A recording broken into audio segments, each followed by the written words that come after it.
I'm gonna go clean up this pan and then we'll start on the This video is pretty much all gonna be real time. I don't think there's any need for me to time lapse anything because never did this stuff before. I've got to put in the Corvette servo. I had to put in the valve body shift kit and all that stuff and the accumulator piston. This is all new. I'm so excited. I cannot wait to get into this and I hope you guys enjoy. I suppose I should start small and work my way up. I'm gonna start with this Corvette servo. Apparently it's relatively simple. There's a big snap ring right here that's gonna pop out. You can see that it's wet. That's because I tipped it up and sprayed it full of deep creep yesterday before I left because it looked kind of corrody. And yeah, I'm glad I did that. Also, I have to say, I'm glad I ordered a seal for the dipstick tube like a year ago and it's been on the shelf ever since because that is not doing so hot either. Now, I've never done this before, but I am YouTube certified, so I mean, that's basically 10 years experience. So I suppose these little notches right here are to get at the snap ring.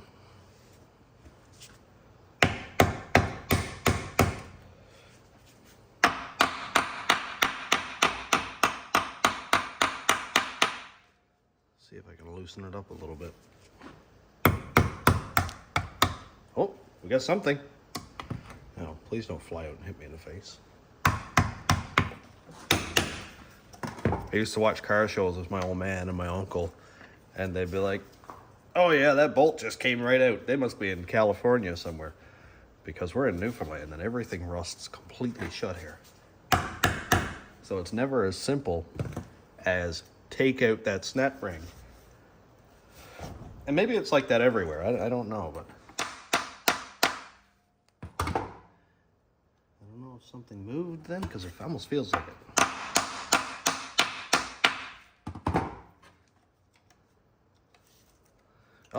Oh, I think something moved. Oh yeah, look at that. It worked. Now, how does this come out?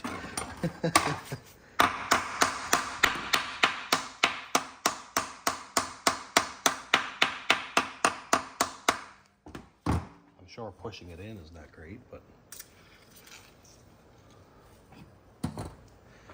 seems to be corroded in there pretty good, so.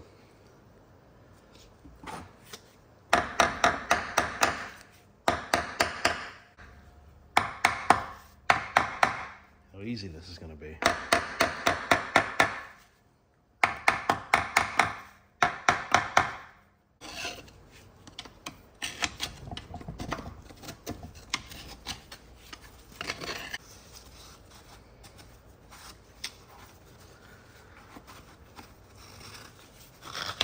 Clean out the groove, see what's going on in there.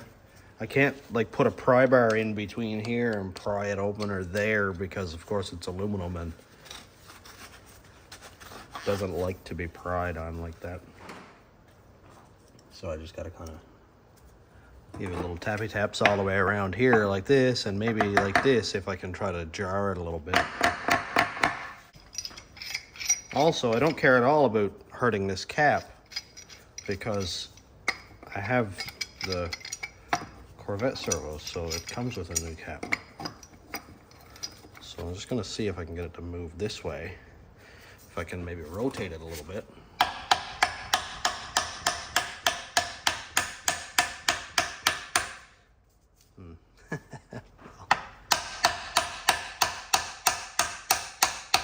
It was a thought. Let me just try it this way.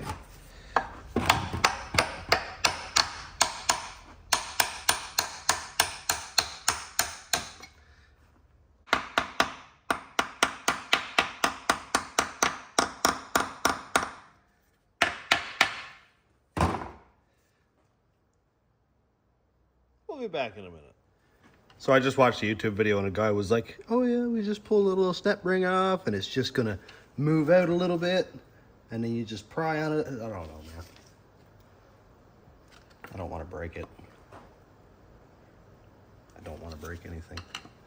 I mean the body of the transmission. Like, this is the only good transmission that I have. And I really don't want to mess it up. Break one of these ears off or something like that. This is actually ridiculous. I think I might be getting somewhere with it. I figured if I punch at it this way, it'll sort of shake it like this. Oh, we got some corrosion coming out. That's a good sign. Oh. There we go. I think we're getting somewhere with it.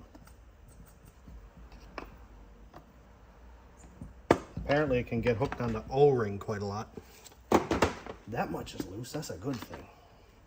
That's very good.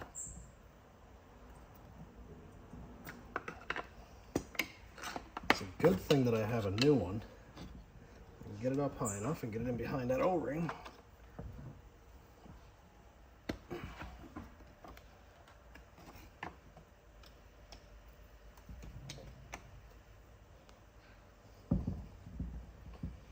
Oh, there we go. We're getting there. I didn't expect it to be quite this easy, to be honest.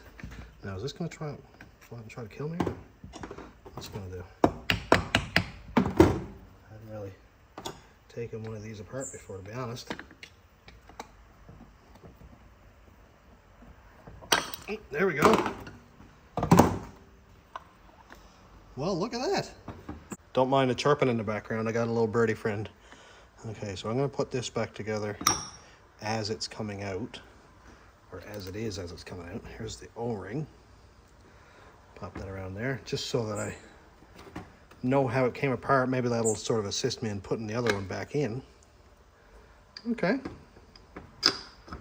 Here we go. Here's our servo. Oh, and there is a big spring right here. Cool. Everything inside of there looks just fine. I'm going to do a good clean out before I put it back together. I really should have had gloves on, but I wasn't expecting to get this apart, to be honest, right now. Now I'm just going to tip this down and let that old fluid out. This idea that somebody commented on my short is amazing. Like, why not drill a hole in the table and put a transmission pan in under it? This is amazing. Never would have thought of that for some reason. Now that I have the servo out, I can put in my Corvette servo. And it's got a fast red cover on it. Okay, so it's gonna give this one last wipe down. Make sure there's no junk left in around the O-ring boss there. Okay.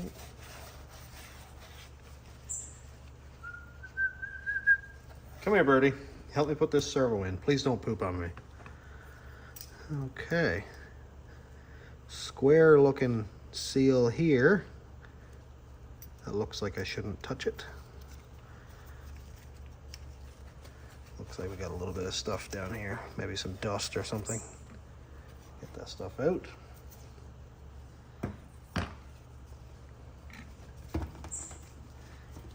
There's a lot of debate on what transmission fluid you should use. A lot of debate by a lot of people who know more than I do about this stuff. And it seems to be that the most accepted is just regular old Dex 3. Regular old, well, this stuff is, you know, Dex Merc or whatever, Mercon. What do you think? Is that right? Am I going to burn up my transmission? To be honest, I'm not 100% convinced that anything I can do to stop burning up a 4L60. I'm just going to lay that spring on right there. Put the servo in on top of it. Okay, well, we've got springiness. Here is the new cover. That's pretty. I don't know if I'm worried about this paint coming off inside the transmission, but I guess it can't go past this anyway, so I mean, what does it really matter? I'll be very excited if this works. Just gonna lube up this O-ring. Push the cap in.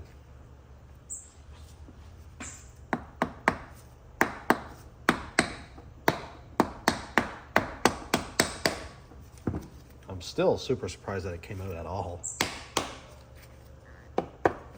Ooh, oh, we're past the O-ring. Well, the first for the snap ring anyway.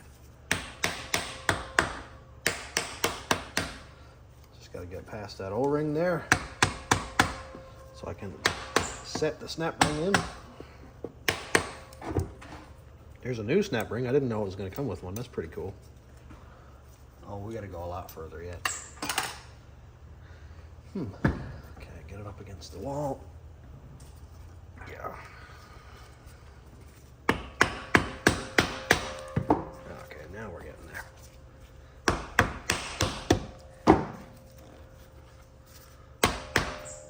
Trying to use the dead blow so I don't beat up the nice red finish. Which I'm not even sure matters because, of course, it's on the transmission under the vehicle. I always wondered why that mattered. Now, will this be easy?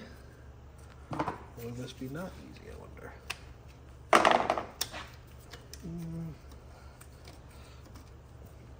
Easy-ish. Oh, we got something. Ah, look at that. Well, it looks like it's seated. Looks like it's seated. That's cool. I'm going to be using the transmission pan to hold a lot of the parts, like the little check balls and the bolts and stuff. So I'm just going to give it a clean. I'm actually still astounded at how clean this transmission pan was when I took it off. The last one took the wind completely out of my sails. This one actually gives me hope. Now I'll do a better clean of the pan when I'm done, because of course there's going to be stuff coming off the bolts and the valve body and that running into the pan, so it's going to get dirty again. Because I just found the box, here is the dipstick tube seal. SO35 is the part number.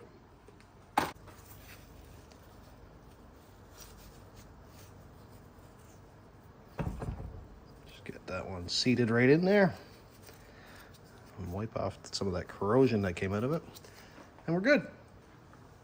Something a lot of people overlook, and it can cause leaks. More part numbers. Here's the B&M shift improver kit, RV and heavy duty, and street strip. I'll be using stage 2. The part number is 70360.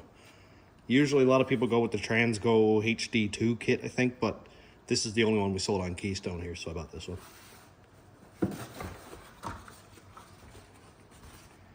The instructions, gonna need those. I did read it a handful of times, but I will show every step. Okay, now on to the shift kit. Remove the oil filter. I already have it taken out because when I was inspecting this transmission. Okay, replace the filter, good. It says if the transmission has 25,000 to 30,000 miles since its last service, replace the filter. I don't think I would put the same filter back up. I think if it had 3 days on it, I would take that filter, throw it away, put a new one in. Just kind of seems like something that I would do. Take photos of the harness layout connections. We're not going to take a photo, but I'm going to use this video as a reference, which is oddly how I started YouTube. So there's a reference. Release the electrical connector latches. All right, so I'll remove all of them, I guess. I guess the entire harness thing comes apart. I haven't done this before, so if you haven't done this before, watch this video first in case I mess something up, and then you don't have to.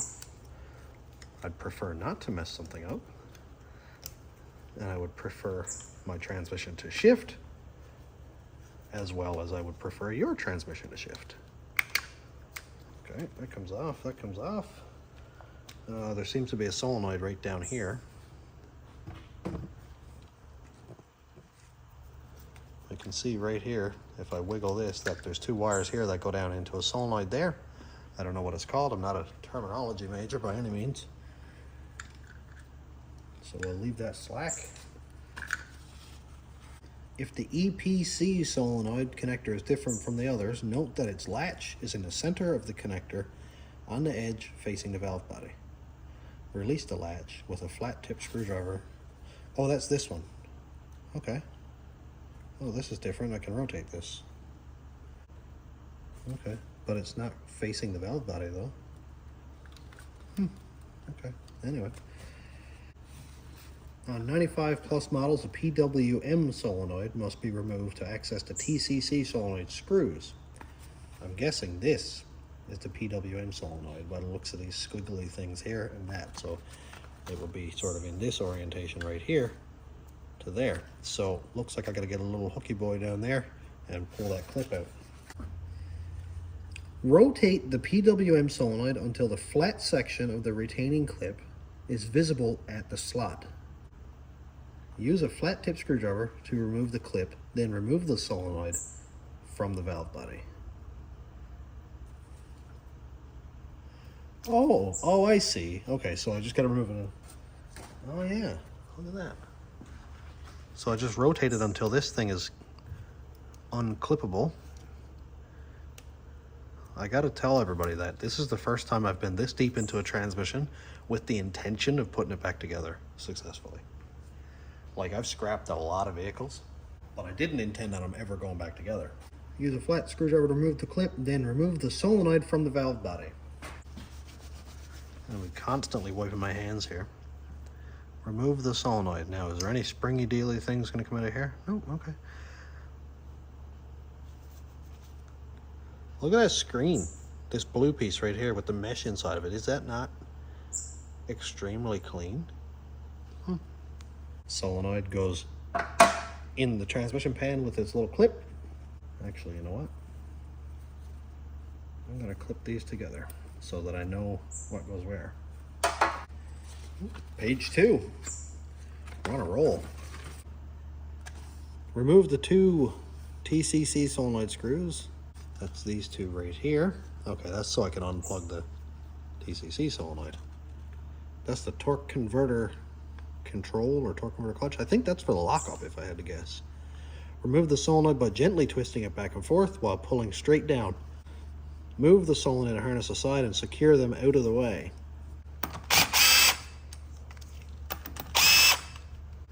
Gently twist it back and forth and lift. Oh, look at that.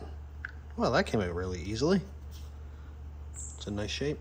Move the solenoid harness aside, secure them out of the way. Remove the detent spring screw. So that one is right here. Here's the detent spring, and that looks like a 13 millimeter. That one's on a little bit of force. Oh yeah, look at that. That is quite springy. All right, should I just pop that one back in there? Nah. All right, I'm gonna put the bolt in with the spring. In the pan it goes. Before removing the valve body screws, note the alignment of the dipstick shield on the valve body. You can see down here, mine actually doesn't have a dipstick shield. Varies between models. Okay, before we get to step 10, we got a caution. At step 10, do not remove the 2 screws marked X, 8 millimeter heads. Oh, X is on here, obviously. That's gonna be this one and this one. You can see them right here, the 2 little X's, that one and that one. So we keep those where they are, as they only secure the manifold pressure switch to the valve body. Step 10, remove 16 out of 17. Leave the center screw in place until the valve body is removed at step 11. All right, so we're gonna take out all of them except for, I suppose, like this one here or that one. They're all actually labeled 3 screws A, 2 1/8 long. I'm gonna loosen them all up, but leave them in their positions because I don't want to go mixing this stuff up and have to figure it out later. That's if I can do that. Okay, I'm gonna lay this down out of the way now. Lay it down on the table so that it doesn't get damaged or moved around. So we have 8 millimeter and 10 millimeter heads. If that bird is getting on your nerves, you're probably just gonna have to tune him out because he's here to stay, he won't leave. All right, I'll start with the 8s. All right, I'm just gonna loosen off from where? The center, I'll say. So I'm just gonna crack each bolt.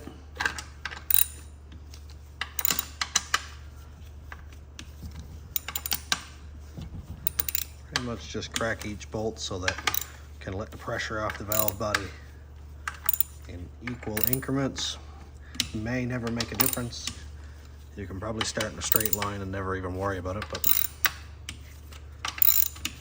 remembering to leave these two in.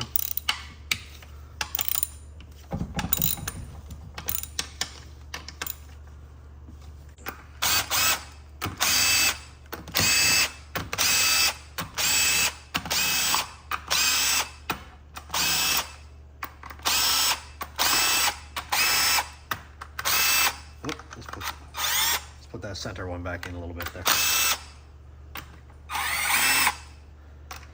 All right, now we got the 8 millimeters.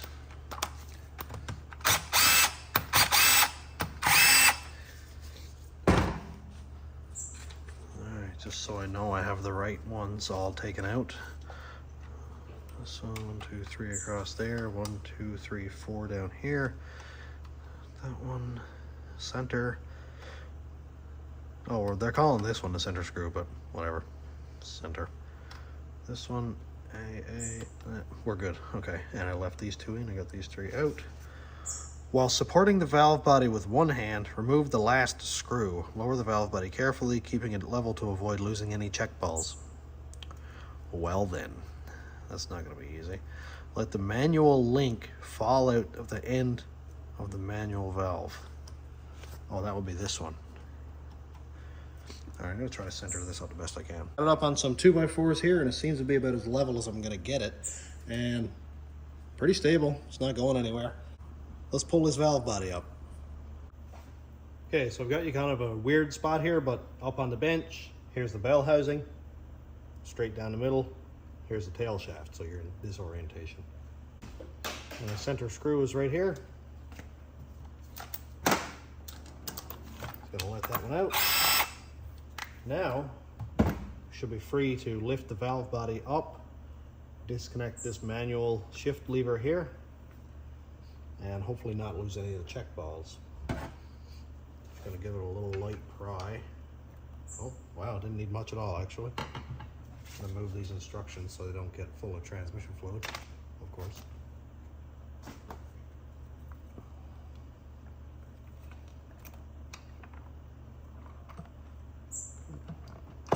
Got a few screws left in by a thread or two.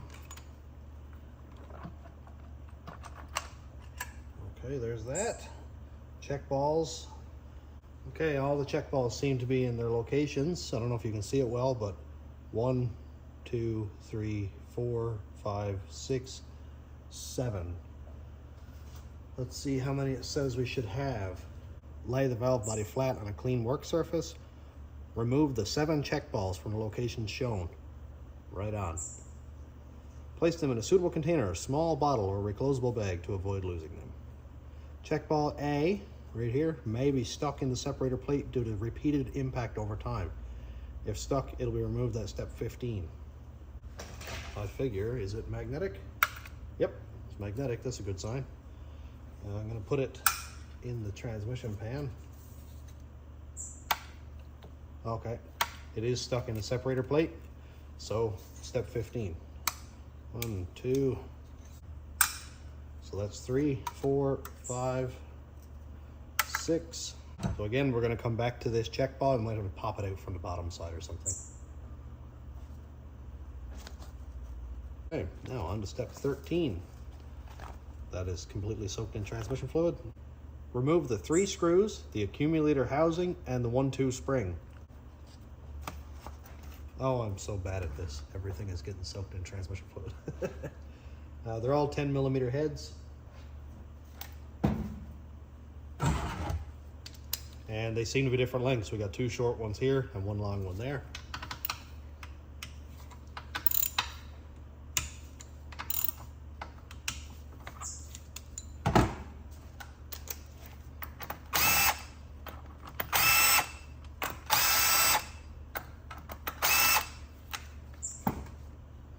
Again, I'm going to try to keep these screws in the unit. Here's the accumulator. I'm actually going to be replacing this piston, not right now. It says here on 1993 transmissions, the 1-2 spring sits between the 1-2 piston and the separator plate.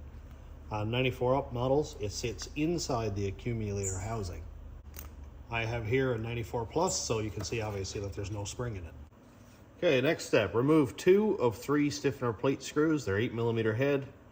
While supporting the separator plate with one hand, remove the last stiffener plate screw.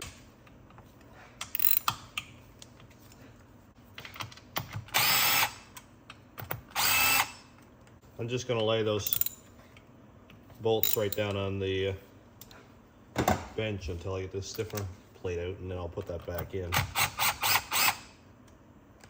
I probably should have read ahead, but I'm not sure why I have to hold this.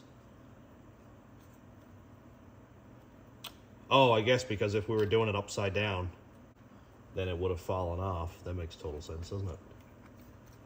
All right, well, this seems to be it. I don't know. I don't think that's supposed to come off by the looks of it. The ball, you can see right here, is stuck. Avoid losing the 8th check ball. Oh boy. Looks like maybe a check ball there. Oh, nope, right here actually. That must be like a detent or something.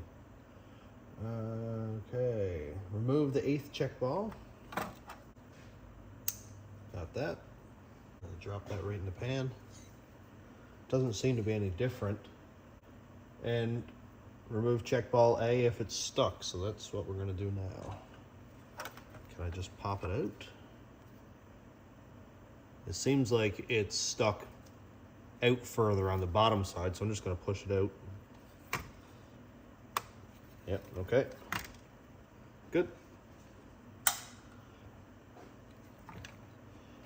Separator plate has got a little bit of wear on it.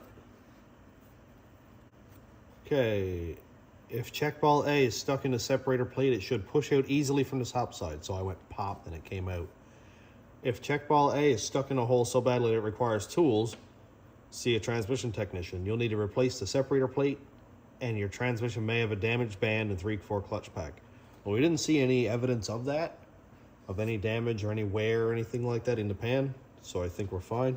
Hold the accumulator housing in your open hand, piston down. Tap the housing vigorously with a plastic hammer or screwdriver handle. This will dislodge the piston and springs. So that would be the piece that I already took out. I'm gonna lay these 2 screws down here. I'm narrating all this because there's a lot of stuff in transmissions and I don't want to misplace any of it. So I put those 3 stiffener plate screws back into the plate itself too. Well, I didn't have to use a screwdriver, so I guess that's not worn out very bad, is it? As far as I remember, I've got to check, but I think this is what I'll be replacing with the aluminum one and a pinless. So I think I may have to take out that pin, if I remember correctly. Gonna lay that aside. Now, remove the 3/4 pin and 3/4 piston from the case. It helps to remove the piston by pulling the pin most of the way out, then wiggling it from side to side to walk the piston out. Okay, so the pin can come out separately from the piston. Oh, here we go. Great. All right, so I'm going to put that back just as I found it and lay it on top of the separator plate. My instructions are getting less and less legible as I use them. Step 18, remove the pressure regulator snap ring, followed by the boost valve sleeve, boost valve, pressure regulator spring, and damper spring. See photo at step 19. Okay, here's that whole assembly there. Pressure regulator valve may fall out of the case, but it doesn't need to be removed. So where, pray tell, is that? Up here?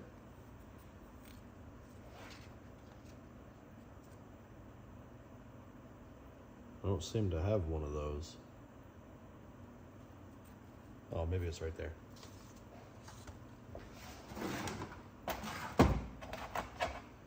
These bolts back in the accumulator. There we go. So I'm just going to tip this down. Oh yeah, here we go. Okay. I apologize if it's a little bit blurry, but right here is where we're looking. There's the snap ring I got to pull out. Now I'm sure I'm going to be right in your way here. But we take a pair of snap ring pliers. Oh, almost. Take a pair of snap ring pliers and wiggle this thing out. I'm sure it's going to take an attempt or three. This seems to be a fairly deep groove. Oh no, what did I lose? Well, this thing came off. So I'll watch the video to see how that was oriented. Not right now. I'll lay that in the pan for now.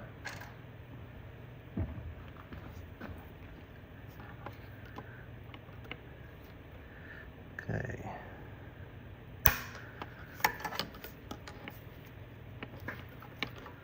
Snap rings are my nemesis. Oh, here we go. All right, snap ring, be careful it doesn't fly off into the atmosphere. Now we got a bunch of little tiny bits that are gonna come out.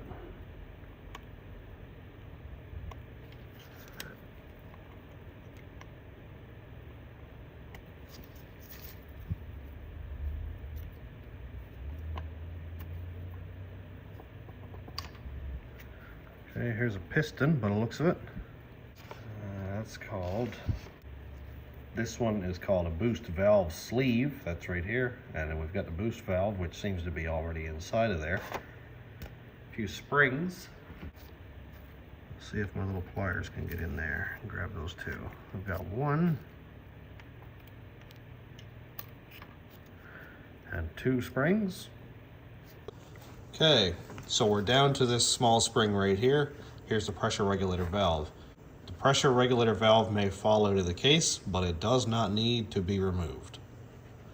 So we'll leave that one right where it is. All right, well, we seem to be on reassembly now because the instructions say reassemble the pressure regulator as shown using the green spring. That's the only spring in the pack, so I'm sure you won't mess it up. So earlier I laid my parts together over in a pile up here, and here we go. So green spring, we'll take this one and throw it away. Red spring goes in there, and now I can put that back in. Let's do a little comparison. What's the difference here, I wonder?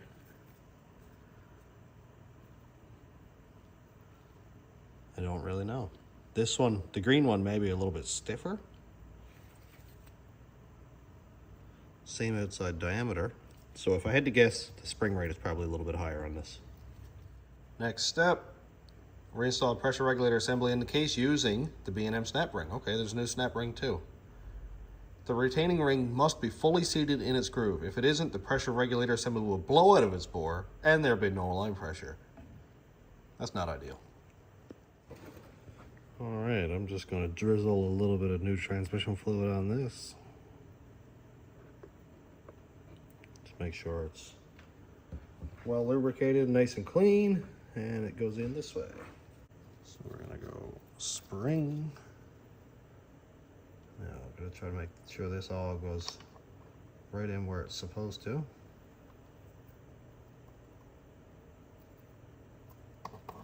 There we go. We got good springiness. Now, how to do this without it all flying in my face, I wonder.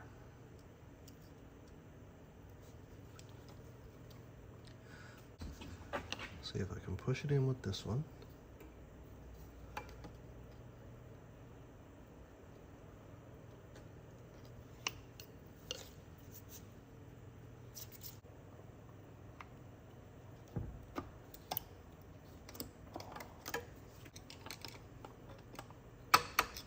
I'm not hitting it hard, I'm not bashing on it, anything like that, just making sure that snap ring is seated well.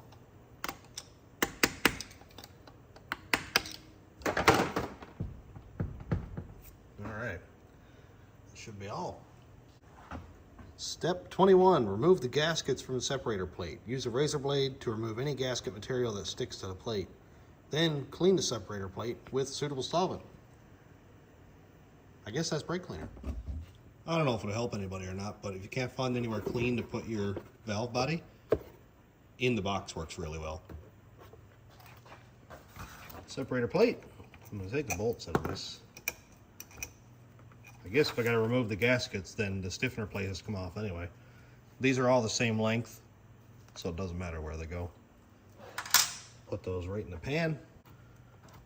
Okay, and I'm guessing these little filters have to come out because it seems to be that there's new filters in the box. I'm actually going to take note of where they are. So if the accumulator is in the top right corner, both filters are facing the camera. And there are 2 new filters.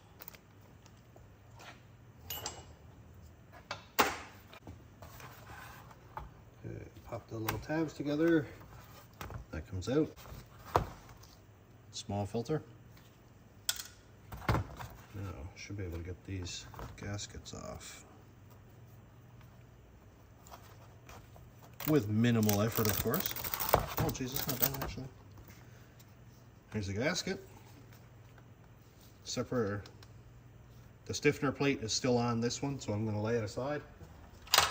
It hasn't said in the instructions yet whether we're going to reuse that or not. So again, I'm not going to throw it away. Now this bottom gasket seems to be leaving some material on, so I brought some razor blades. They knew what was going to happen, didn't they?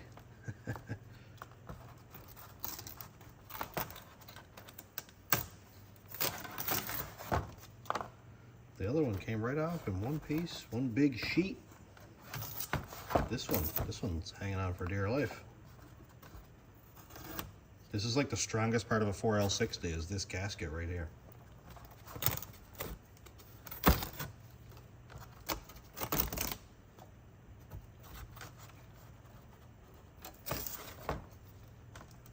It'd be cool if it came off in one big sheet, but really it doesn't matter at all. Razor blades will make real quick work of it. Just be patient. It will come apart. Find a corner, hook it, peel it off.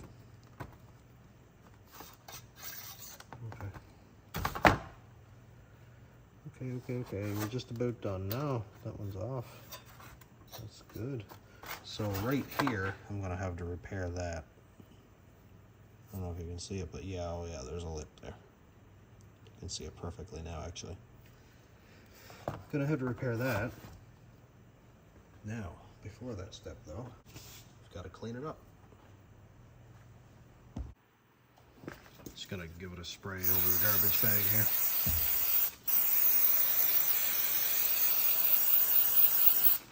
I wonder if that'll melt the garbage bag. This is some pretty powerful stuff.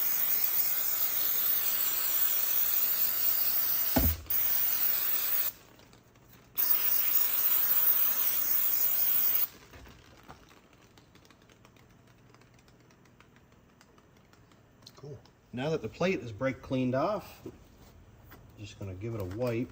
You can see that it does a really good job, actually. It's a good degreaser. Well, I call it a degreaser. I don't know if it's actually considered a degreaser or not, but it takes grease off stuff, so what more do you need? So on the top side, this doesn't have too much of a flare, or not too beaten up, a little bit here. On the bottom side, it's quite a bit. So, inspect the separator plate for any deformed check ball holes. For example, if you found check ball A stuck, which we did. If you found a deformed hole, place it on an anvil and reform the hole with many light hammer blows. Who has an anvil? I'm not quite sure what I'm supposed to do here, to be honest, but I guess how am I supposed to do this? Reform the hole with light hammer blows. Ooh, almost dropped it. I'm just gonna lay my anvil down there.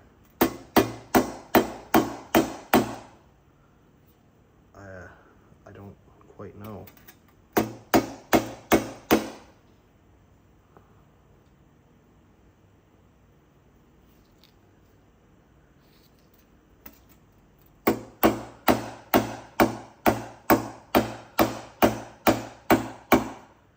Does reform mean flatten it? I have more transmissions if I need to take a valve body out. That's not a huge deal.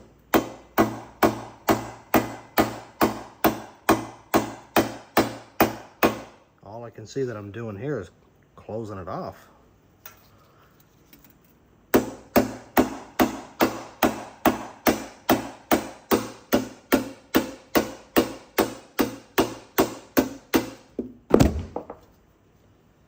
Steel nose boots are a must.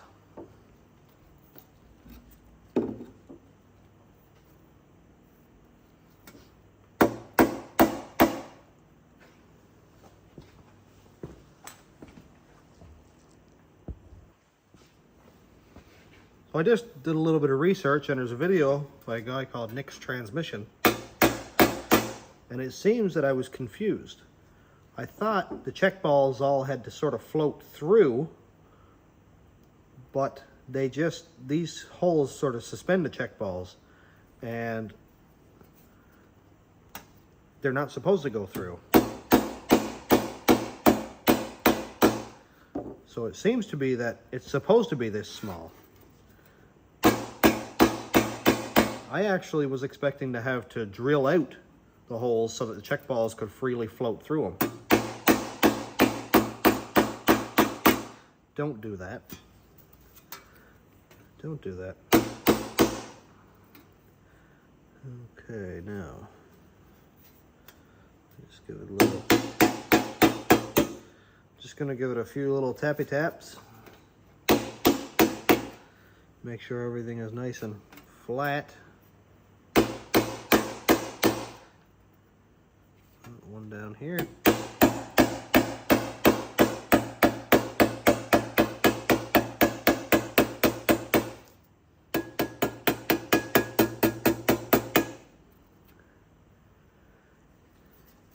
So the check ball holes are actually looking a lot better.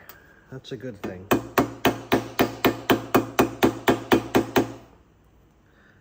That is a good thing, I think.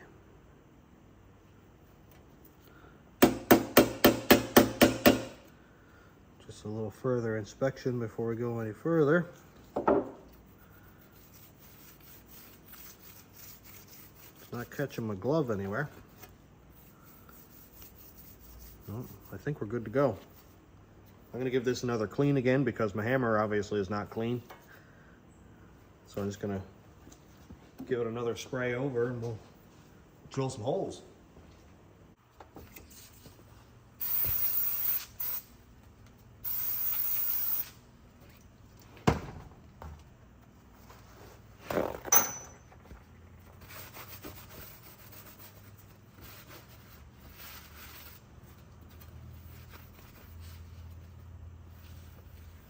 On the video I watched, the guy was being a whole lot rougher than I was with this. I'm terrified that it's going to smash or something, and the guy was like playing frisbee with it. Alrighty.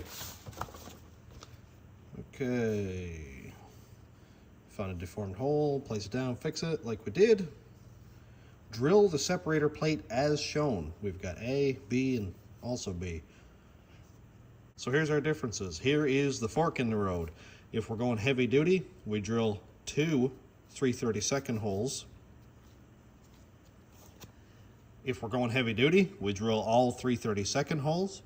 If we're going street and strip, like I am, A is going to be 3/32, B is going to be 1/8. We find our drill bits. Because I'm doing street and strip, we're going to need both drill bits.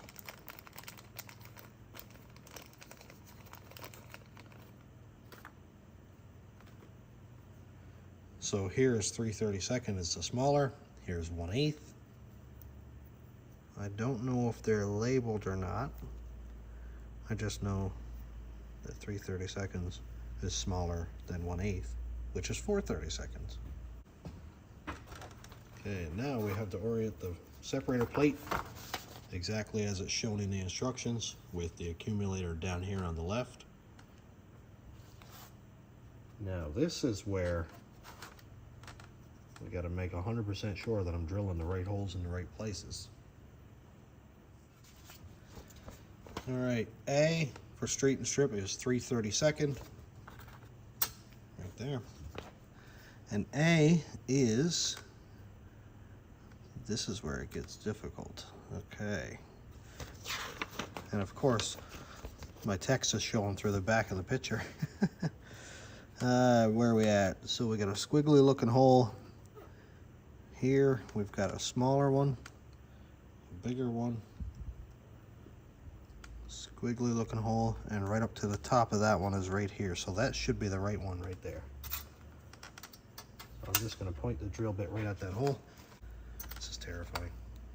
I'm not even taking my eyes off that one hole that I got to drill. Okay, just double check again. 1, 2. Above it is a circle. Above it and to the right is that one. Okay.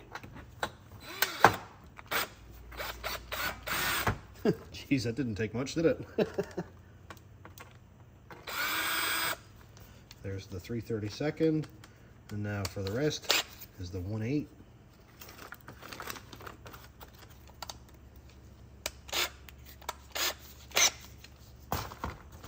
Now we're going to attack this with just as much care as the last one. So I can see for the bottom one, I've got two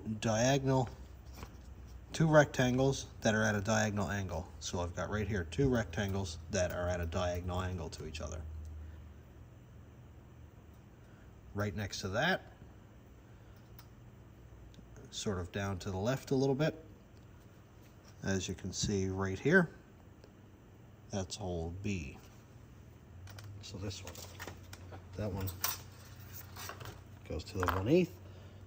Now just to clear it up, I was pointing with the 3/32 bit, but I have the 1/8 bit chucked, just so we're not confused.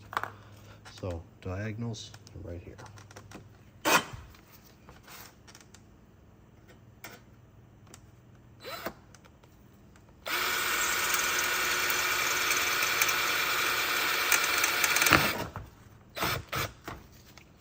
Okay, that one's done. And now, directly above the hole we just drilled, and a little tiny bit to the left, is our next one, which is right here. So we're gonna put our drill right there. I got some cardboard in under so I can just drill straight down through it.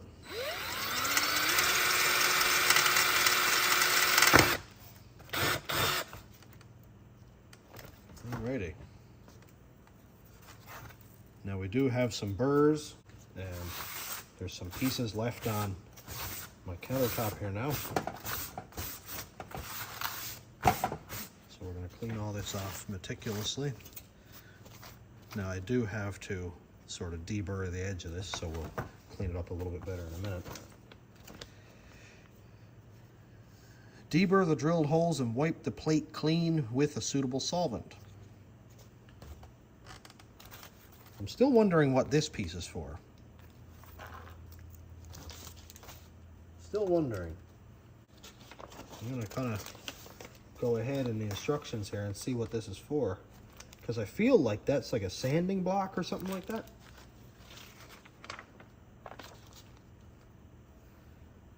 Oh, anvil plate. Are you serious?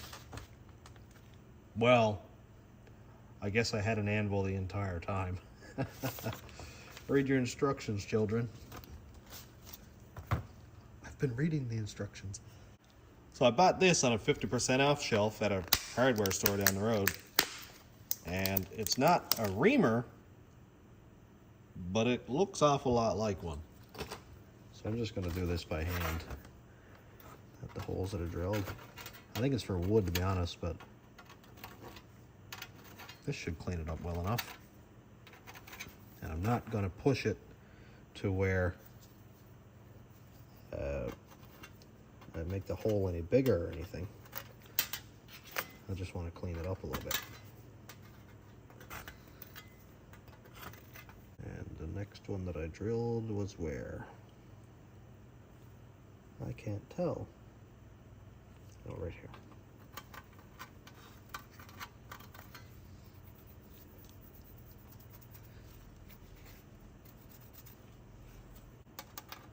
All right, satisfactory results.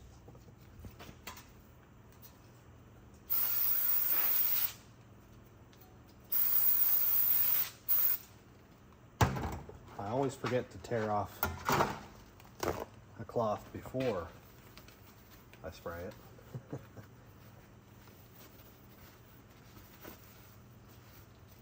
Yeah, this is getting a lot nicer looking now. Getting a lot nicer looking. I found a little bit more gasket material on the other side, so I cleaned it up again. Next step, okay, we drilled the separator plate.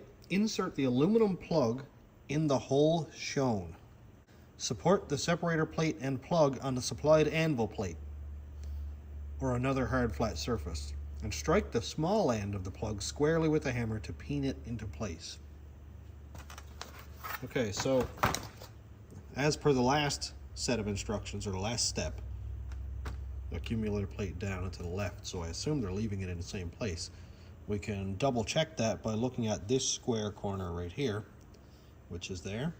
And if we look closely, we can see that it tips down and goes over about right here, which we can see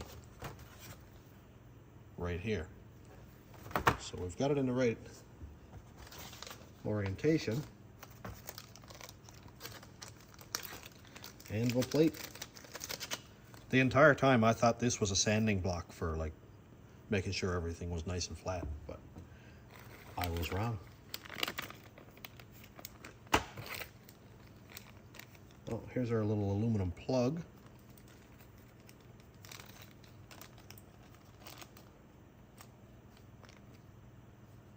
Oh, it went inside the filter. I was like, dude, where'd it go?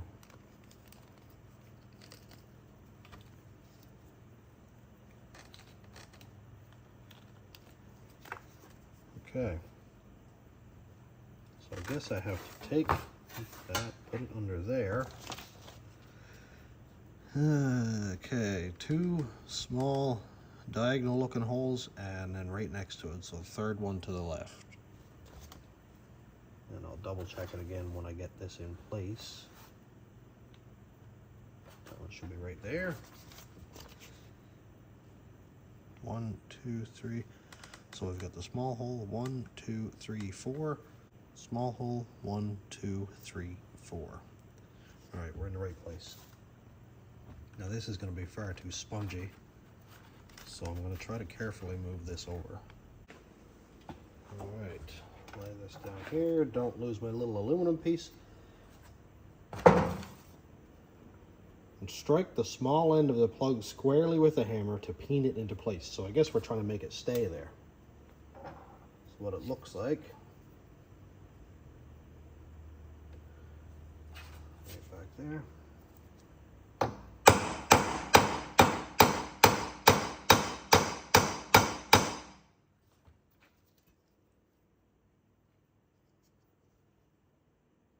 Nice and square, and it's pinned into place. I'm going to give it a couple extra little wacky whacks. Couple extra little whacks there just to make sure it's good. Looks good to me. Okay, next page. Step 25. Snap the two solenoid filter screens into the respective holes as shown. Okay. Parts list is starting to get down a little bit now. So right here, accumulator down and to the left as it is in the picture. And the large one, the large goes right here.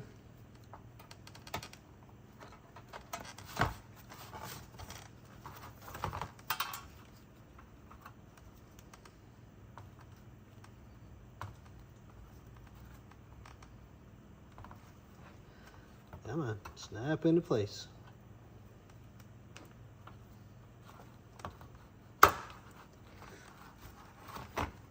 big one.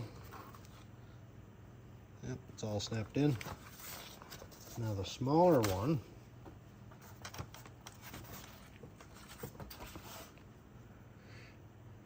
Okay, small rectangle down here, medium rectangle and a circle, and it's right in this one. Okay.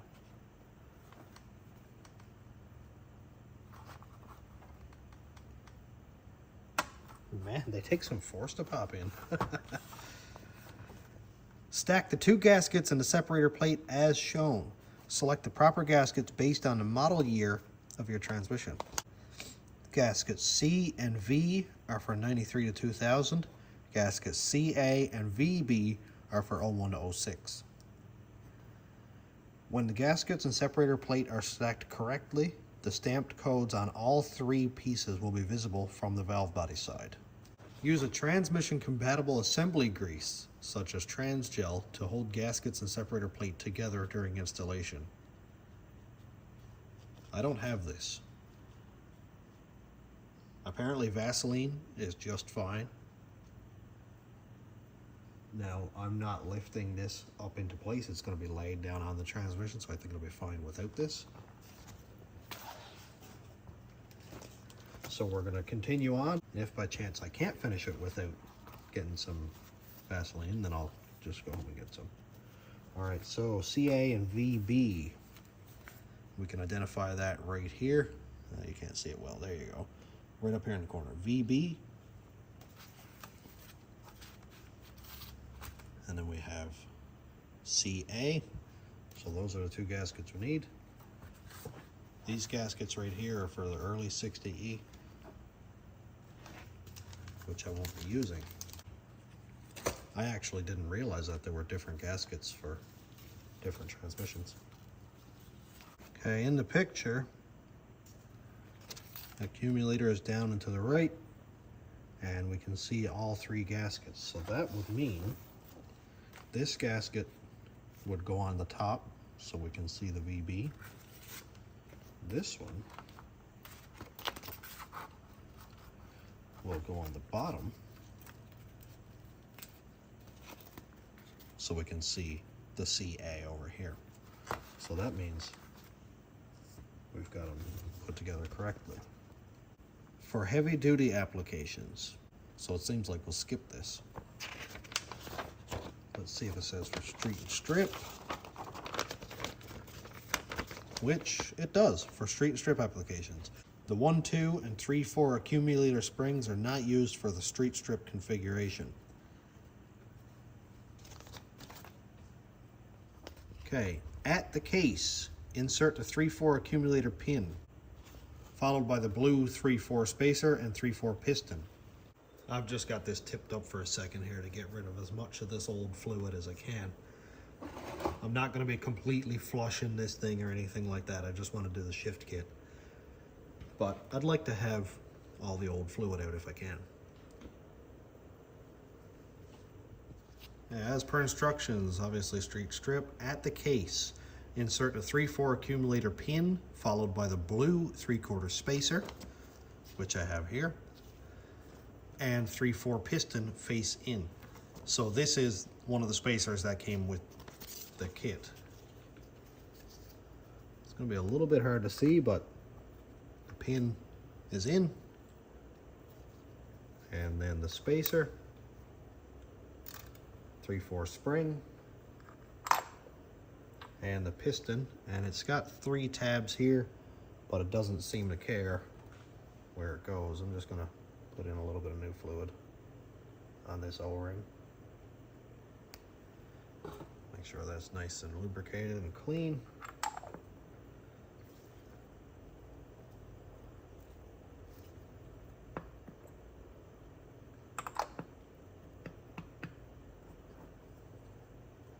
And it,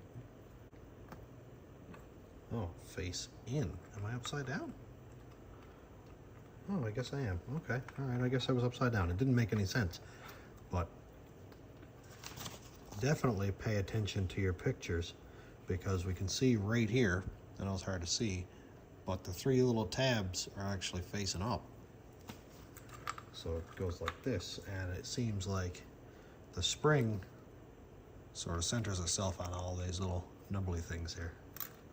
So that's squared up, and it goes right here, and when it goes on the pin, then it seals it. Okay, there we go. Now we got a good movement there. Now here's where my directions are going to be different from yours. I have the sonnax kit. Here's my pinless accumulator piston kit. It's sonnax 77998-03K. Lots of videos on this stuff, but I'm putting it in, so why not do a video on it? 2 square O-rings, the piston itself, and 2 ball bearings. One of those will be smashed in there to plug off this hole here. That allows pressure to bleed off. We don't want that. Now this being pretty much flush with the pin, I wouldn't normally do it on a bench, but I've got like a 1/2 inch of cardboard here, so I'm just going to give it a little tap. Oh, apparently it doesn't take much force anyway. So there's the pin. Pinless. Bye-bye. Let's open this kit.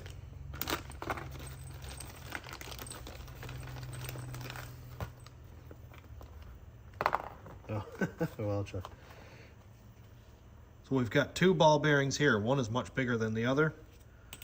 I think this is going to be the small one because, of course, it's not a very big hole there.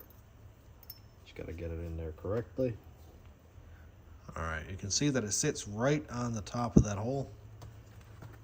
Just going to give it a little tap. And it fits like a machined surface, basically. Now I'm going to give this a couple wraps there. Make sure that it's not going to pop back out. And I'll also stake it as best I can. I think I'll use this wood chisel here.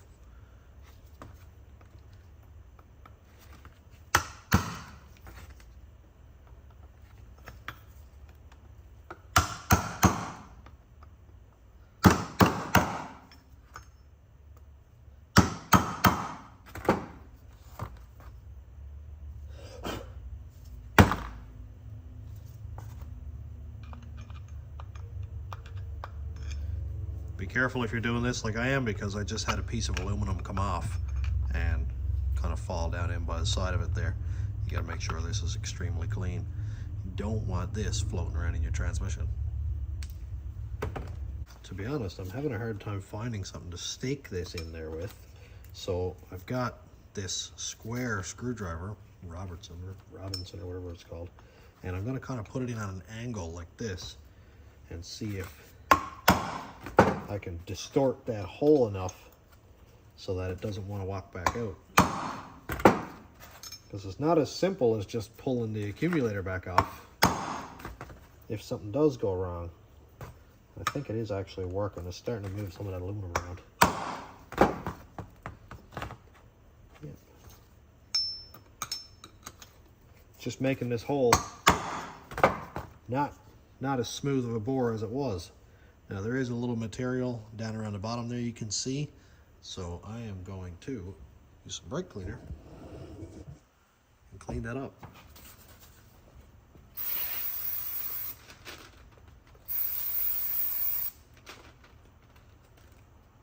Beautiful. Well, the pinless part is done.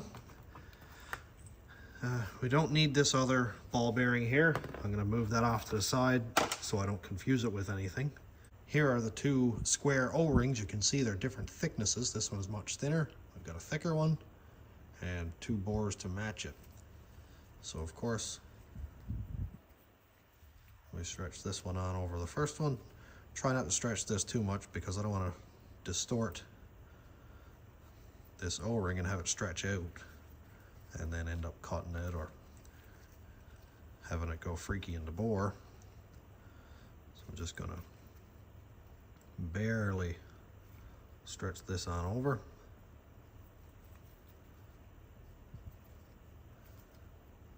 There we go, we're just about there.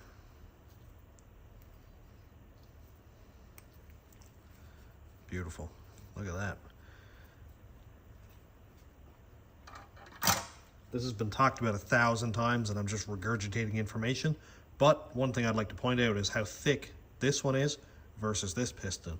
So if you're talking about going up and down in a bore, say like a piston in an engine, this thinner one would have more of a tendency to rock like this than this double O-ringed thicker one. So that's just something that I would like to call a benefit. It would go the same way, just like this. We're going to put both of our springs back in. They sit in their own individual little lands or bores or whatever you want to call it.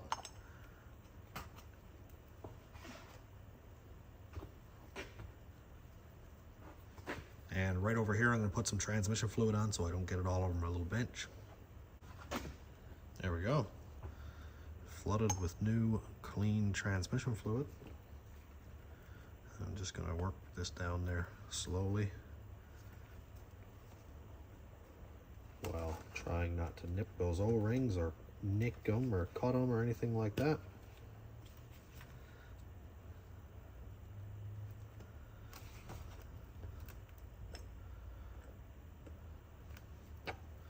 I'm sure it's going to be really difficult to make a fool out of me, but oh, here we go. Look at that.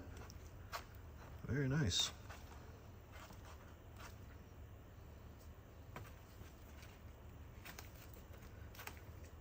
It seems really stiff. Seems very stiff. Let's give it a little tap.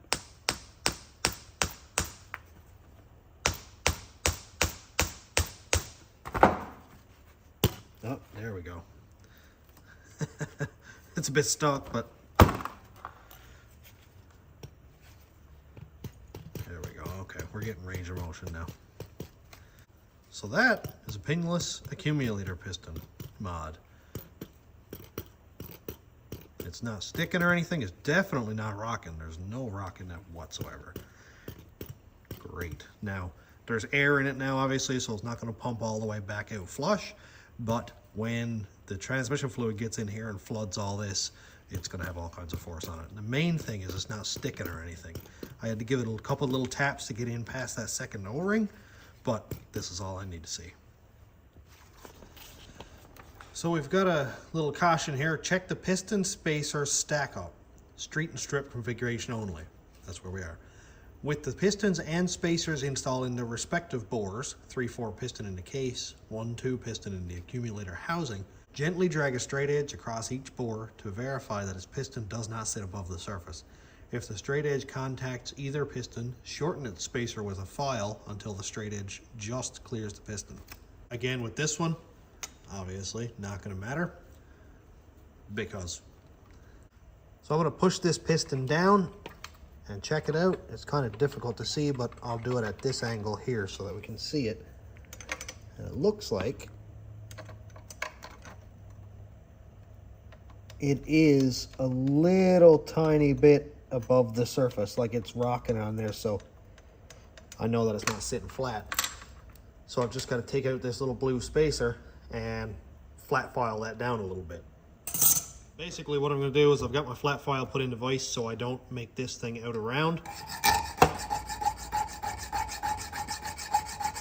And I'm just going to kind of rub that along the file until I think I'm satisfied with the result.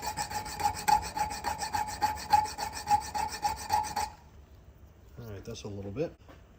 I just cleaned it up with some brake cleaner so there's no metal filings. Back to the transmission again. That one is going to go right here.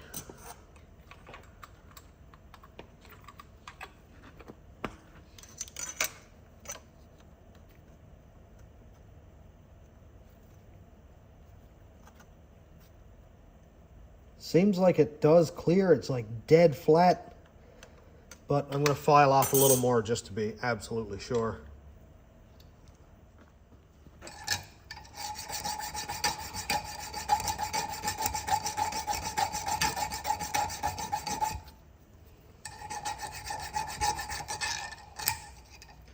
This is the same flat file that I file my piston rings with.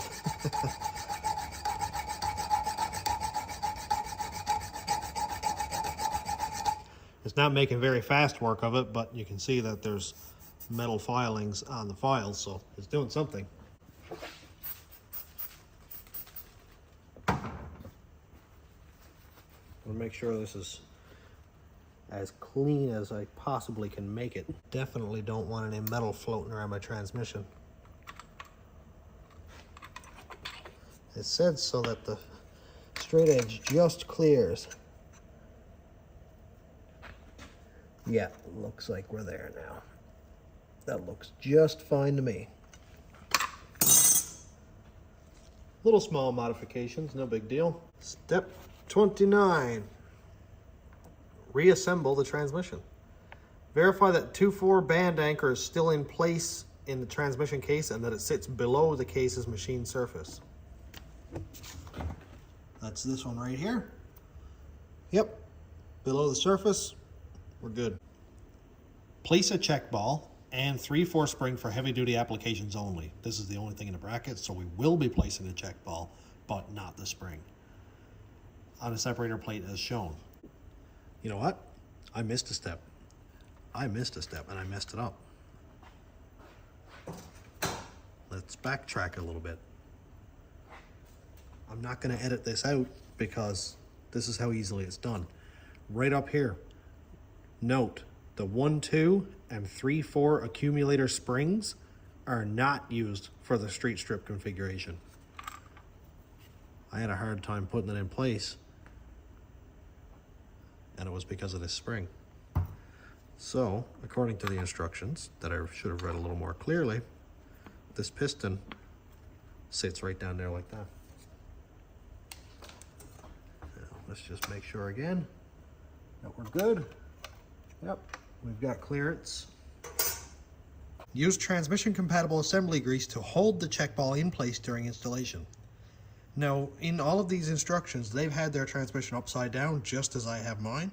So why do I need to put the check ball right there with assembly grease when the check ball is going to sit right here in this little groove anyway? And I have tested, it doesn't fall out or anything. But just because they said that in a step, I'm going to do it exactly as they describe. I'm not 100% sure why. And to be honest, it makes me a little bit nervous to do it this way. But, you know, I don't want it to fall off and end up in one of the little grooves there because I did it like this. I don't know. But anyway, they made a point to say it, so I've got some Vaseline here because I don't have assembly grease. Just gonna put some on there like that. Stick that little ball in there. Now, I have read that Vaseline works absolutely fine in transmissions in small amounts because Vaseline is a petroleum grease that has an extremely low melting point. So when the transmission fluid heats up even the slightest, this will just melt. Basically, you can see it's pretty much a liquid now just from the friction of my fingers, and it'll distribute through the entirety of the transmission fluid, which is like probably 12 liters. So it's not going to make any difference whatsoever. And on your first transmission change, most or all of this is going to come out anyway. Transmission fluid change, not full transmission change, hopefully. So the next step is to lay it in place. Align the gaskets and separator plate to the case by temporarily threading 2 valve body screws of any length except the 3 stiffener plate screws into the 2 holes as shown.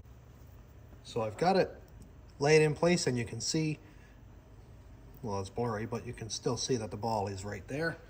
I'm just going to lay it right down where it needs to be while not shaking that ball off, and it looks like it sat right down there with no issues. And if we look right here, we can see that check ball is still in its place. So over here, I've got my valve body with all the bolts in it. It's going to face this way, which this one faces down this way. A corner, I think maybe this one.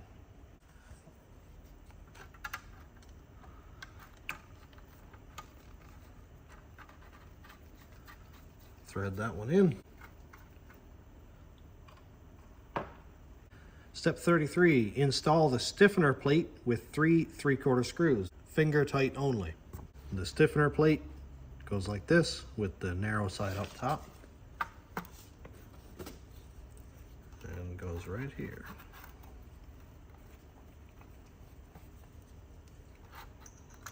And it says finger tight only, so I'm not going to tighten those down.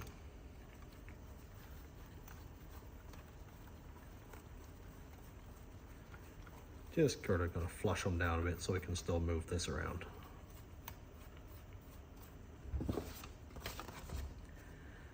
Install the accumulator housing with the 2 shorter screws and the 1 longer screw.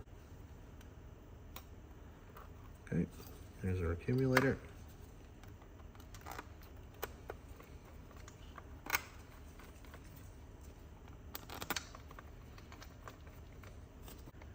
Tighten the accumulator housing screws and the stiffener plate to 120 inch-pounds. That will be 10 foot-pounds. I don't have a torque wrench that goes down to 10 foot-pounds, so I'm just going to kind of eyeball it.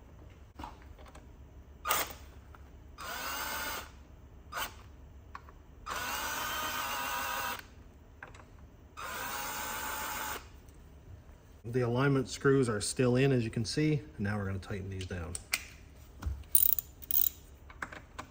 It's neat to be on the reassembly side, putting everything back together.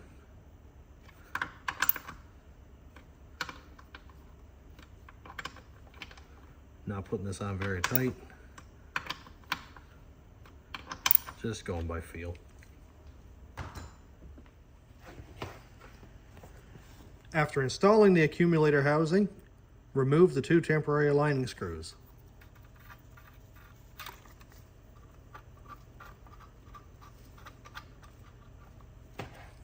Okay. Now this step is where it's going to get a little bit tricky. Install the 7 remaining check balls in the valve body at the locations shown. Use transmission compatible assembly grease, got that, during valve body installation. Now I want to keep all the bolts in the valve body, so I'm sort of going to tip it up, spray it down, give it a good clean, and then install the check balls sort of like this. And it's actually not in bad shape at all in there. It's nice and clean. So I'm just going to give it a spray like this with some brake cleaner. Make sure any old junk is out of it. And I'm going to just kind of pat dry it and let that evaporate. I'm not going to rub this on the case because it can tear and I don't want any fibers inside the transmission at all. So I'm just going to kind of pat dry it to help speed along the process a little bit. And this stuff will evaporate pretty quickly too.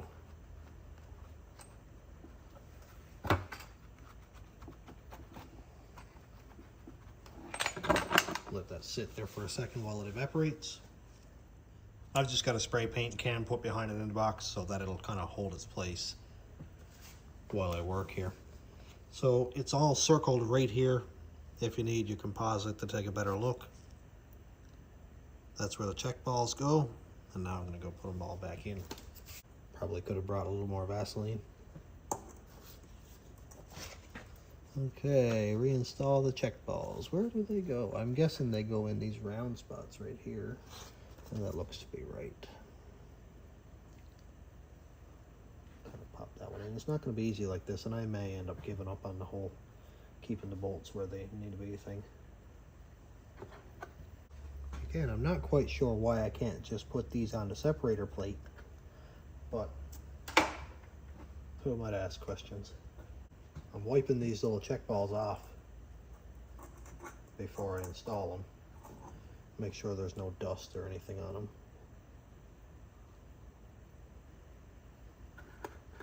There's another one there. So that's 1 and 2 right here. I've got 2 more up there. 1, 2, 3, 4, 5, 6, 7. Yeah, so there's 2 more. There's 1 here and 1 right there.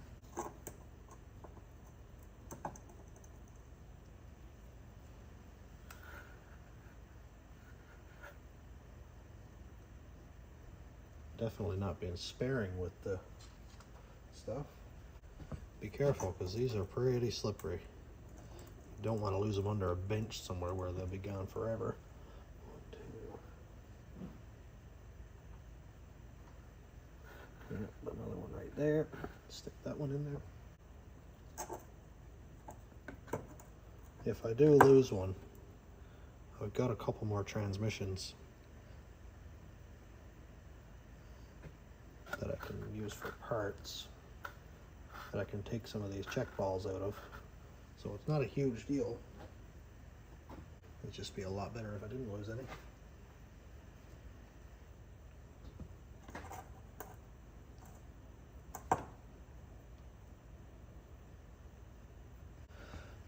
Okay, here, 1, 2, 3, 4, 5, 6. So one goes, yep, down there.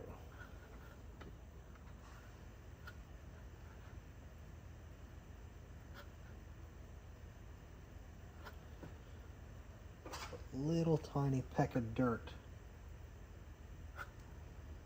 Okay, got it. And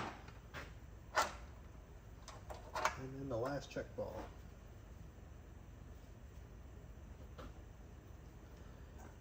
Just enough grease. And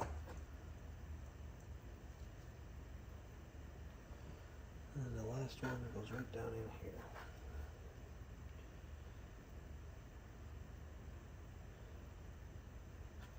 Not really sure how much I should be using here, but it seems like it needs a lot to stay in one place. Okay, those are in place. Hopefully I don't drop any. Valve body installation. Raise the valve body into position at the transmission case and insert the manual link fully into the end of the manual valve. Then hold the valve body against the case and install the center screw finger tight only. Now this is where it's going to get tricky with all these bolts in for sure. Here's the valve body. I don't believe I've lost anything, but how do I get that link in place? So I'm going to have to do this one here like that. Just going to hold that right up there and do this kind of one-handed somehow. And all the check balls, 1, 2, 3, 4, 5, 6, and 7 are all in there. I would really rather put them on the separator plate. Again, I'm not the transmission guy, but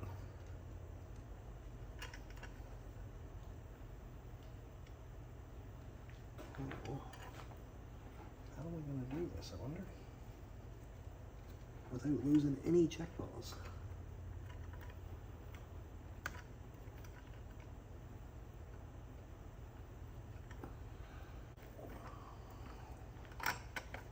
Guess that's it.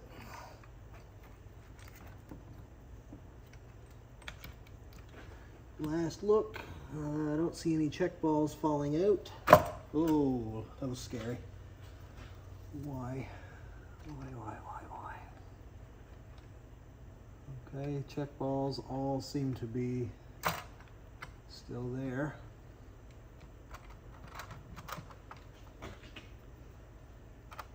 I don't know.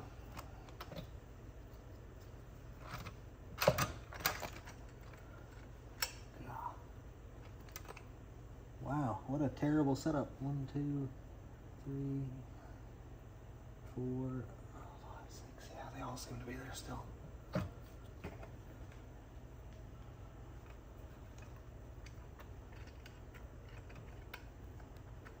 Okay, that's back in. Okay. Yep. That's still working. Well, all the check balls before I laid it down in place were in their original spot. Just gonna make sure all these screws fit and all thread in, which they seem to. Okay, valve body is on. Install the center screw finger tight only. Dipstick shield, we don't have one of those. Install all 16 remaining valve body screws. Okay, so I'm just gonna run these down finger tight. Might have to kind of wiggle this around a little bit. There is some play.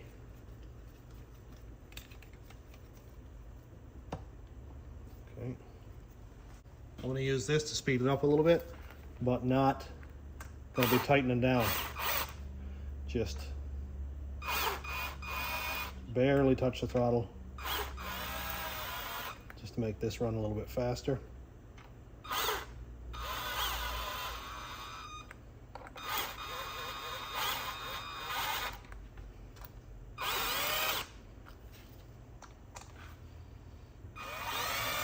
It's at kind of an awkward angle. Yeah.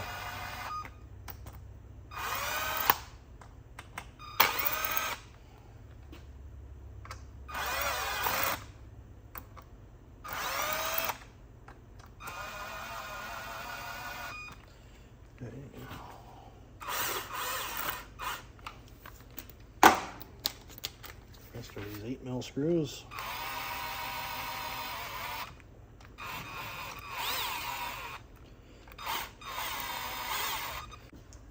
It was kind of a pain doing it with all the bolts in, but I did find it easier, obviously, putting the screws in when they're all in their original spot. Then I'm trying to figure out what goes where.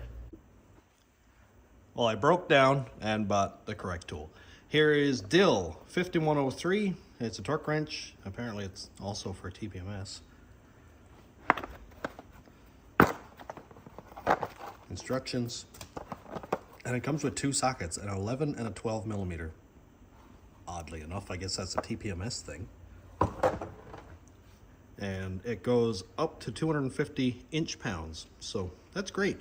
I have it set right now on 120. So let's see how my eyeball torque is.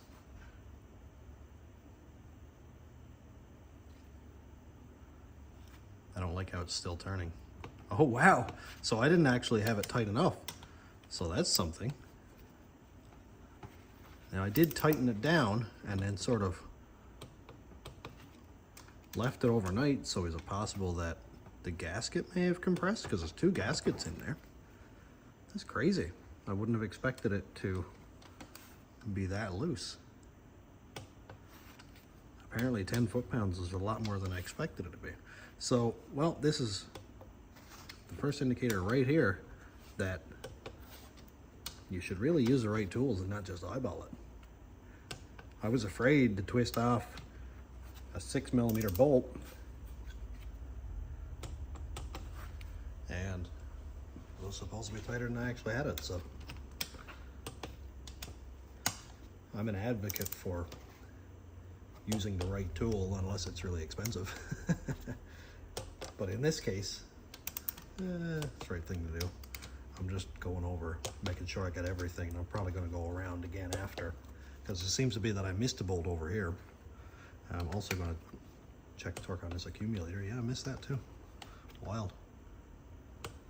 I'm not missed, but it's not tight as it's supposed to be. That's actually good. I was worried that I had it over tightened, which I'm glad that's not the case. Just going to check every bolt now. Now I don't have any of the small 8mm head bolts done, so I'll do those in a second. I just want to keep with the same socket rather than switching it out a bunch. Alright, and check my accumulators once again just to make sure. This is a neat torque wrench. Watch how the entire handle clicks like that. It's not just a little click, click, click, click. Because sometimes when you got a real low torque setting, you kind of got to really listen for that click, but this, that is unmistakable.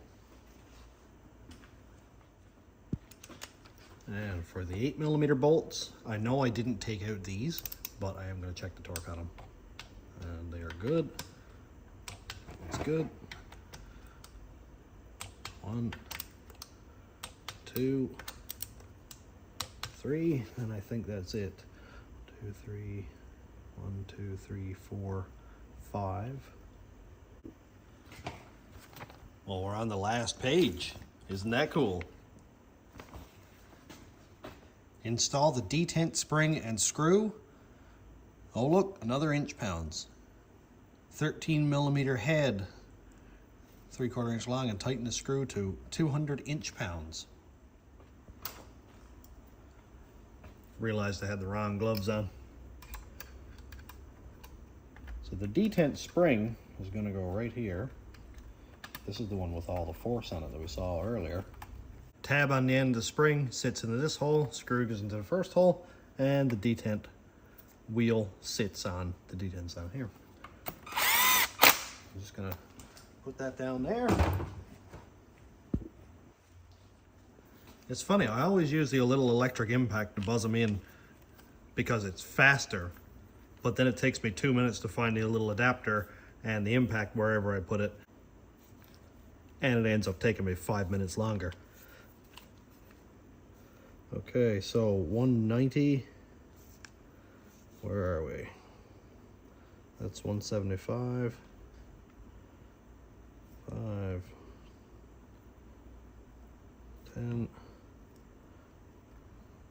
that's 190, and now we go 10. These things are so confusing sometimes.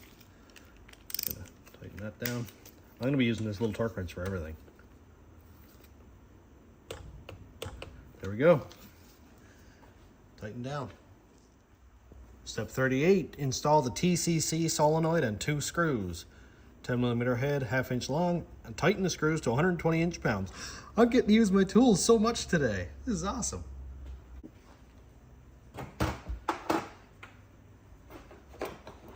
And 120 inch-pounds.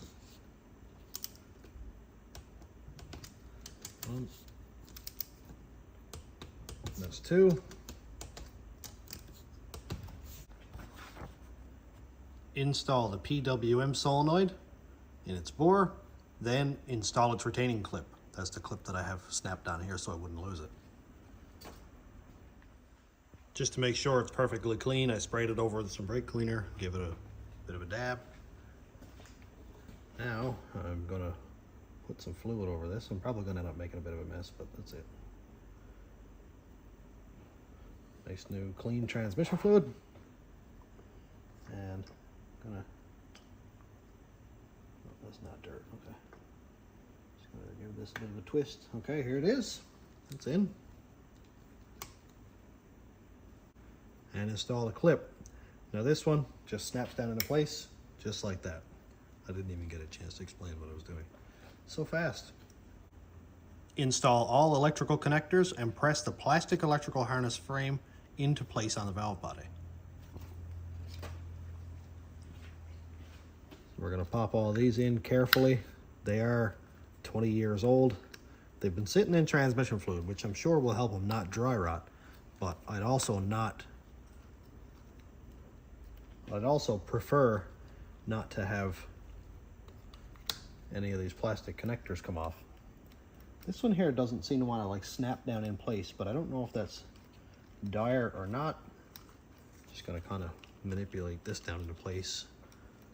That'll be fine because the filter is going to sit over this anyway. Good there. Oh, plug this one in, don't want to forget that. I don't know what it does, but I'm sure it has a purpose. Connected, that one's done. Yep, this is all good. We can see here that this clip that I didn't know what it was for earlier is for the manual shifting mechanism, and it seems to work fine. Install the oil filter by gently twisting it back and forth while pushing into its bore. There's 2 different pans, so be careful and be sure that you order the correct one. There's a stepped bottom and a flat bottom pan. You can see here on the inside that mine is stepped bottom. That's the deep pan. The flat bottom just comes right across flat like this, and it uses 2 different filters. If you use the incorrect one, it'll either push up and break the filter because it's too long, or if you put the short filter in the deep pan, then it's going to be up too high and not have all the transmission fluid go through the transmission and obviously cause it to burn up. So here's the correct filter for this pan. Comes with this terrible rubber gasket, the inlet seal. Now, a lot of people have mixed opinions on whether you should replace this inlet seal or not. They say if it isn't damaged, then don't mess with it. And if you can push the filter in and there's resistance, then it should be good to go. So what I'm going to see is if this has resistance.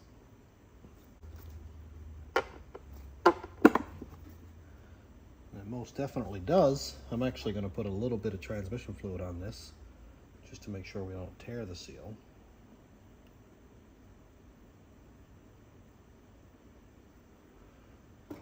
I don't want to tear this up. So just going to make sure that's nice and square. There we go, look at that. Like a glove. So as you can see, there's no bolts holding this filter on. It's not like a Dodge or whatever. The bottom of the pan contacts these little nub things here, and that's what holds the filter in place. So you can see that it would be detrimental if you had the thinner flat bottom filter in this, where you'd have maybe a ½ inch of space and it could fall out, and then you're just sucking a bunch of air. Down to the end of it. Just got to clean up my pan.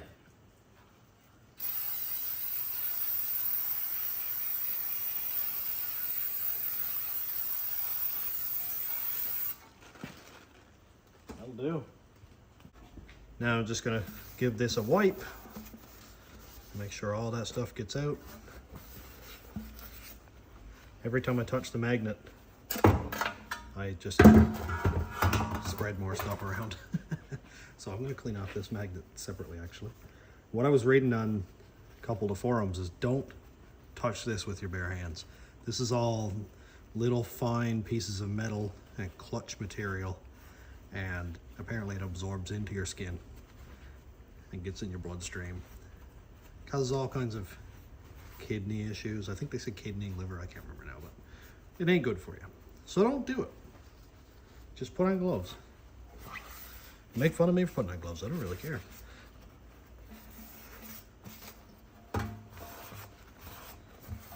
This nice and clean.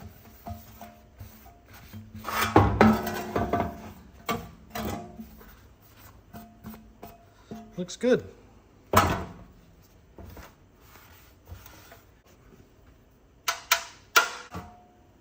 Magnet goes back in the square.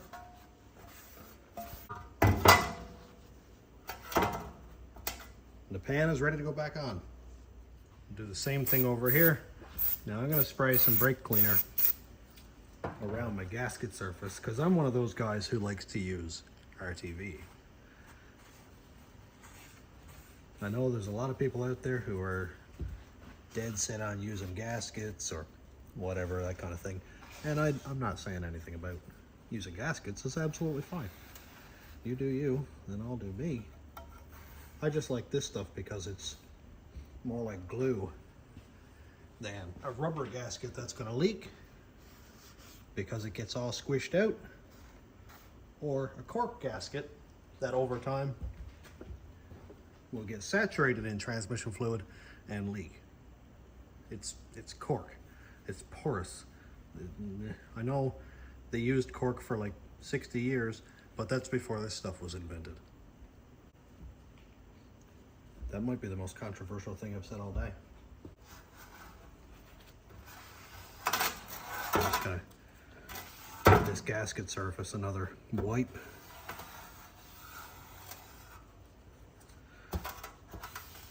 Smart me would sandblast and paint this transmission cover, this transmission pan, which would look nicer. Okay, now just a regular small bead the whole way around.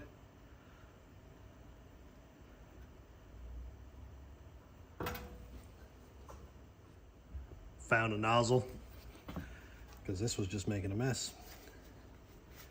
So you need about 1/8 of an inch of bead. It's not serious.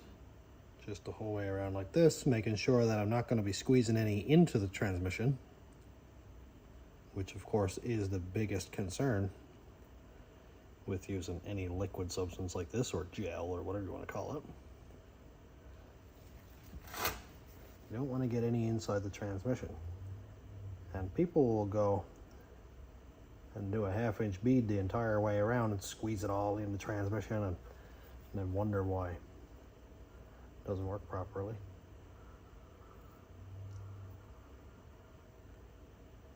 And general rule of thumb is whatever squeezes outside is also squeezing inside if your two flanges are the same distance inside outside. So if you've got a big glob of it coming out through the outside, there's a good chance some got inside too. Now when this stuff dries, it does dry very stiff and rubbery. So it's not like it's going to be a liquid form down and under your pickup tube there ready to suck back into the pump. But it's good practice not to overdo it.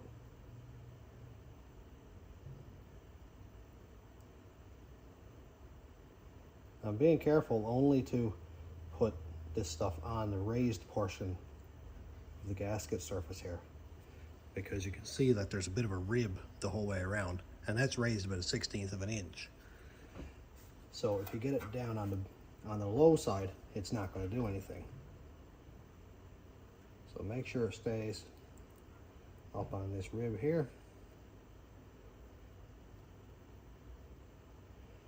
Somebody's got to make an applicator thing for this. Like, I could only imagine if you had to do 2 or 3 of these a day, your hands would hurt something fierce, I bet. It doesn't come out as easy as toothpaste or anything like that.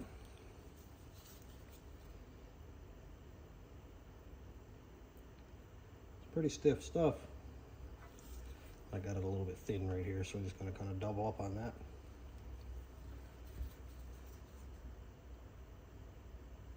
Surrounding the bolt holes is something that I learned in trade school. I don't know if it's 100% detrimental in cases like this, but it does give it a little added layer of security or sealing around the bolt hole where I suppose it could leak. But I just got used to doing it.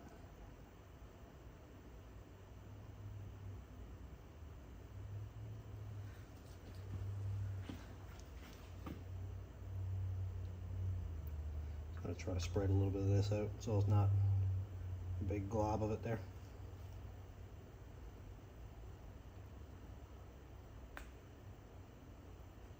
Let me know if this format of a video is good, where there's no time lapse, no sped up stuff.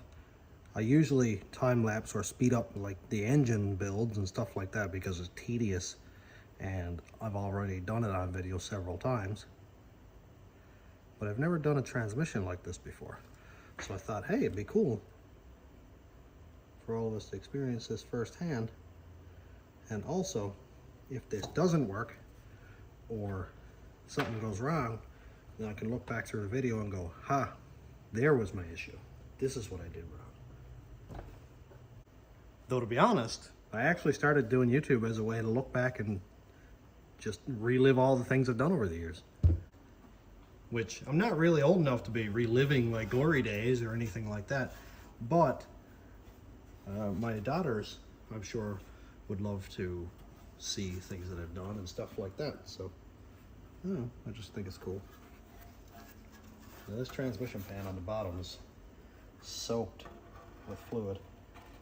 Again, I should have cleaned it up, but just got to get it on here, make sure it stays where it's put. Don't be squishing it around too much, because all you're doing then is flattening out the RTV and spreading it out, and that's no good for it. It's probably going to end up leaking if you do that. This stuff is like glue. Like, after a day, you can pretty much take the bolts out and drive around with nothing in it. Stuff's insane.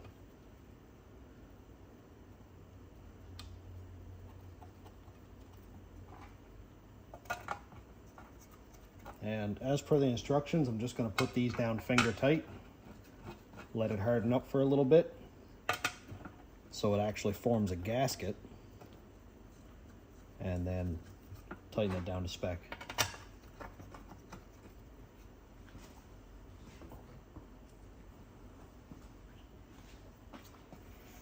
Now, while I'm putting these in, I'll read out the instructions. Assemble the parts immediately while the silicone is still wet. Finger tighten until material begins to squeeze out around the flange. let dry for 1 hour, then tighten to torque spec. This is something that a lot of people don't do, and what you end up doing is squeezing out all the silicone before it's had a chance to dry, and then you end up with a very paper thin gasket, whereas if you just tighten it down so it starts to squeeze out a little bit, you may have a 1/16 of an inch of actual RTV gasket. Allow to cure 24 hours before filling with fluids. Now that, I think myself, is kind of optional because I've literally tightened down the diff cover and poured fluid in pretty much right away. So I don't want to be the type who's like, do as I say, not as I do. I'm just reading out the actual instructions. And that's what I'm going to do here, because I'm not putting this transmission in today. I'm not going to be filling it with fluid today. So I've got time to do it correctly. So let it set up and see how it works out. Now I'm just going to buzz these down. Not tighten down all the way, of course.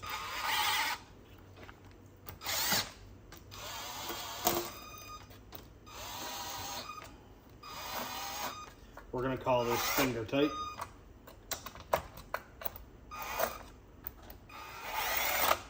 Because I'm not running all these down with my fingers, because that would take a month.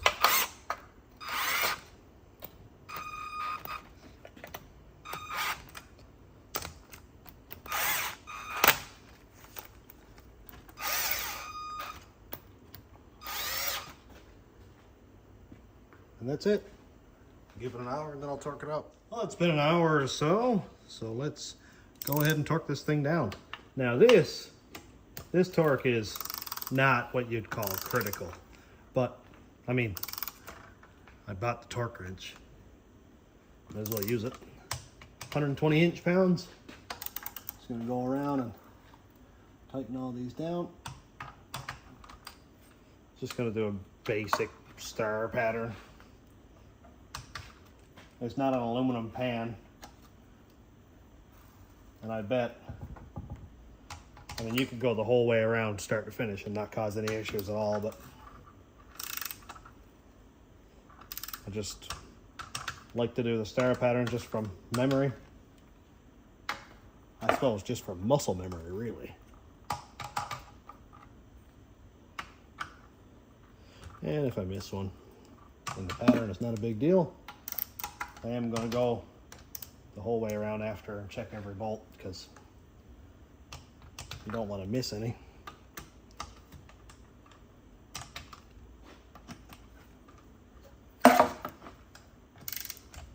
This little torque wrench is the deal, man. This is awesome. I'll even use this on my engine builds now. That'd be sick.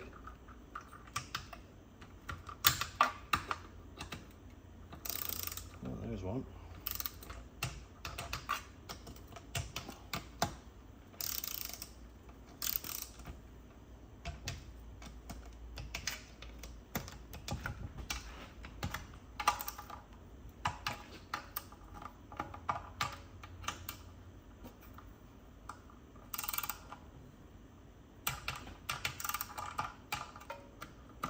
Make sure they're all tightened down.